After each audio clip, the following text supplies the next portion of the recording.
This is Akshay Sharma.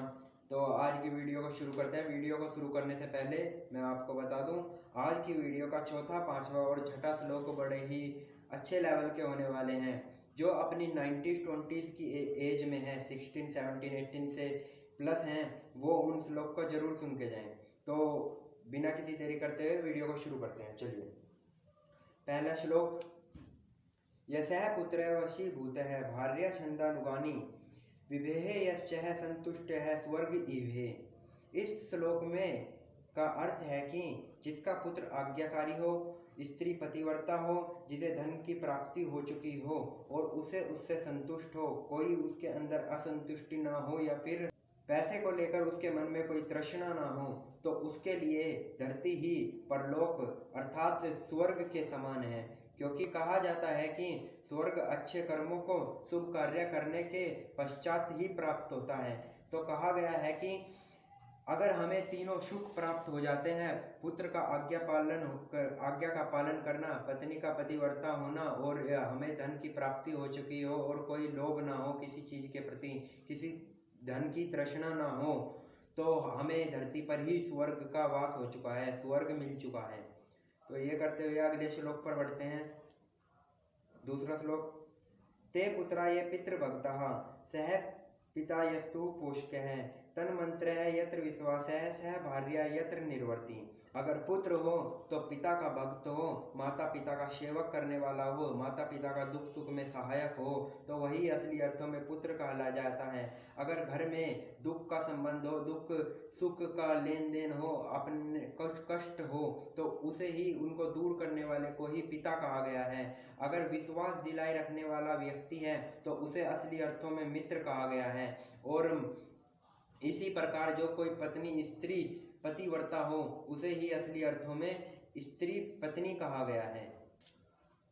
इस संसार में संबंध तो अनेक प्रकार के हैं, परंतु कुछ संबंध बड़े ही निकट माने जाते हैं, जैसे कि माता का, पिता का, पुत्र का और पत्नी का संबंध बड़े ही निकट माने जाते हैं। इसका अर्थ यह है कि नाम और संबंध से जुड़े रहने में कोई सार नहीं है। वास्तविकता तो जब है जब हम एक दूसरे की मदद करें, एक दूसरे का सहायक बने, एक दूसरे को सुख देने का प्रयत्न करते रहें टाइम टाइम पर। इन कर्तव्यों की पूर्ति के बिना संबंधों का हमारी जीवन में या हमारे जीवन काल में कोई लाभ नहीं होता। तो अगले श्लोक पर चलते हैं, अगले श्लोक की बात करते हैं। तीसरा श्लोक।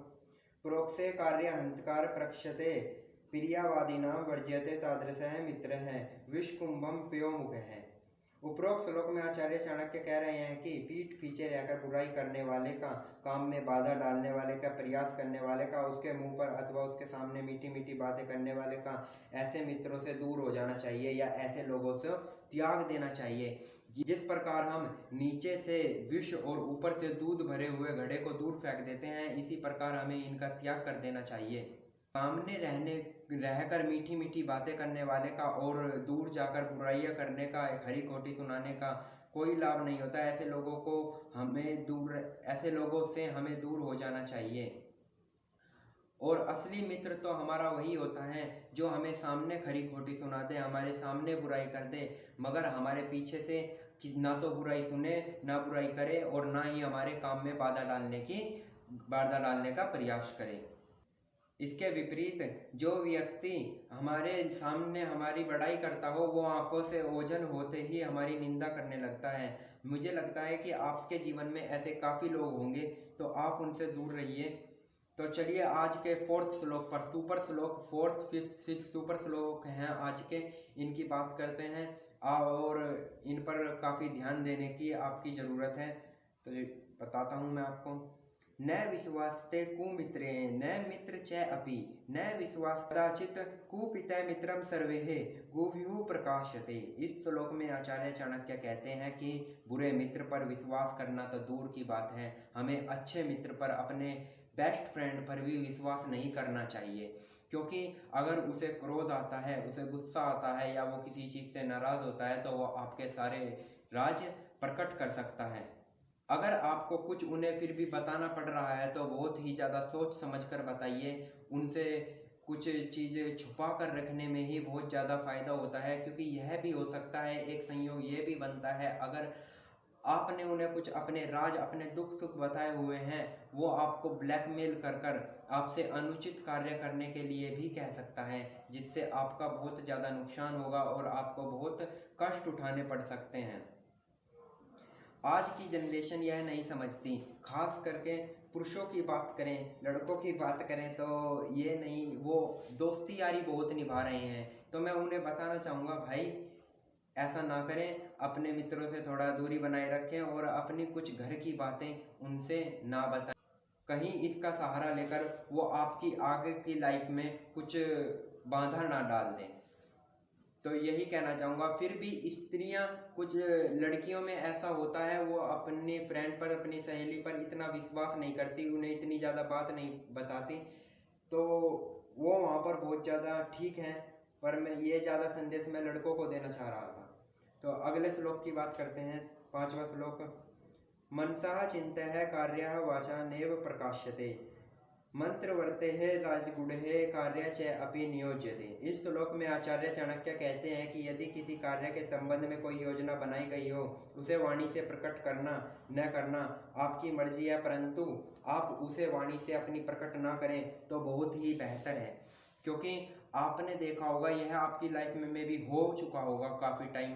अगर आप अपना कोई प्लान किसी को बताते हो तो उसके कार्य के पूर्ण होने की पॉसिबिलिटी बहुत ज़्यादा कम हो जाती है, और ऐसा करने से आपको बहुत ज़्यादा प्रॉब्लम हो सकती है, क्योंकि यह भी एक संयोग बनता है।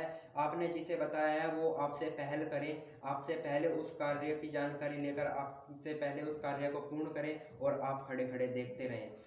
और सबसे इम्पोर्टेंट यह भी हो सकता है कि वो कुछ ना करे, आपको ही नेगेटिविटी से भर दे कि यह काम ठीक नहीं है, इसमें आगे जाकर ये प्रॉब्लम हो सकती है, तो आपको इसमें बहुत ज़्यादा प्रॉब्लम होगी, आप नेगेटिविटी से भर जाएंगे, और मेरे ख्याल से आप उस डायरेक्शन में फिर कदम ही ना रखें।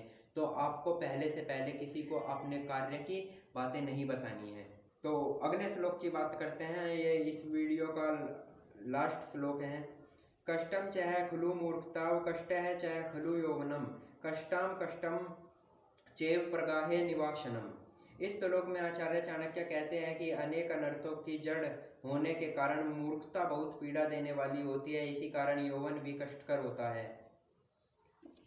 बुद्धिहीन व्यक्ति को उचित और अनुचित का ज्ञान न होने के कारण हमेशा अपमानित और दंडनीय होना पड़ता है। उसे अपने कर्तव्यों का पता नहीं होता कि क्या कार्य उसके करने योग्य है और क्या कार्य उसके अकरने योग्य है। इसलिए कहा गया है कि मूर्ख व्यक्ति अपने आप में एक कहीं ना कहीं अभिशाप बन जाता है। इसी प्रकार जवानी भी अपने आप में एक बुराई की जड़ है, क्योंकि अनेक लोगों ने कहा है कि जवानी अंधी और दीवानी होती है और मनुष्य को उसमें कुछ नहीं सूझता और वो गलत कार्य को करने के लिए आगे बढ़ता चला जाता है और अपने सामने खड़े हुए किसी भी व्यक्ति को वो कम आंकता है। जवानी मनुष्य को विवेक ही नहीं, निर्लज भी बना देती है, जिसके कारण उसे अपनी आने वाली लाइफ में बहुत ज़्यादा दुख और कष्ट सहन करने पड़ते हैं। तो आज के जवानों से मेरी यही राय रहेगी कि थोड़ा अपना संभल कर चलें, अपनी बुद्धि पर थोड़ा कंट्रोल रखें और अपनी जवान पर कंट्रोल रखें, जिससे आपको आने वाली लाइफ में आपकी आने वाली लाइफ बेहतर हो और आपको उसमें कोई परेशानी नहीं हो। तो यह श्लोक के साथ साथ आज की वीडियो भी ख़त्म होती है। अगर आपको मेरी वीडियो अच्छी लगी तो वीडियो को लाइक करें, चैनल को सब्सक्राइब करें। अगर आपको लगता है कि किसी को मेरी वीडियो की आवश्यकता है तो आप उसे ज़रूर शेयर करें, इससे वो भी आपका कहीं ना कहीं धन्यवाद कर रहा होगा और मेरी भी थोड़ी सहायता होगी। और जो भी आपके सुविचार या दुविचार हैं वो जाते जाते सेनापति कमेंट को देते जाएं, मैं उनसे चर्चा कर कर आपको आगे की वीडियो में आगाह करने की कोशिश करूंगा। और आप मुझे इंस्टाग्राम पर भी फॉलो कर सकते हैं, यह मेरा इंस्टाग्राम का अकाउंट है। और सब्सक्राइब तो आपने कर ही दिया होगा। चलो तो धन्यवाद, आज की वीडियो यहीं पर समाप्त होती है।